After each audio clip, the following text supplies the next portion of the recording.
তো গাইস অবশেষে কিন্তু জার্সিগুলো কিন্তু ব্যাগ দিয়েই দিল। তো আমার কাছে কিন্তু একটা জার্সিও নেই। তো চলো তাড়াতাড়ি ডায়মন্ডগুলো ক্লেম করে নেই। তো ডায়মন্ড ক্লেম করার পর আমরা কিন্তু চলে আসি লাক রয়্যালে। তো এখানকার একটা জার্সিও কিন্তু আমার কাছে নেই।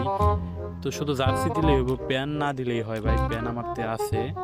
তো আমরা কিন্তু একটা স্পেন মেরে দিছি, দেখি এখন আমাদের কি দেয়। আরে ভাই এগুলো কি দেয়, P90 টিম বুস্টার, এগুলো দিয়ে কি করবো ভাই, জার্সি দেয়। তো দেখি আরেকটা স্পেন মেরে দেই, এইবার কি দেয়। অভিনন্দন ভাই, ও জোস ভাই, এই জার্সিটা আমার অস্থির লাগে এক কথা, এইটাও আমার তো অনেক ভালো লাগে। তো আমার যতটুকু মনে হয় 10টা স্পেন ছাড়া আপনারা কেউ পাইবেন না। তো আমি কি আরেকটা স্পেন মারবো ভাবতেছি। তো মাইরেই দেই, দেখি কি দেয়। আরে ভাই টিম বুস্টার এগুলো দেয়। আমার যতটুকু মনে হয় আপনারা ওই 10টা স্পেন ছাড়া জার্সি পাইবেন না ভাই। তো আপনারা ওই প্ল্যানেই ডায়মন্ড টপ আপ করেন। তো ভিডিওটা আজকের জন্য এতটুকুই ছিল, টাটা বাই বাই।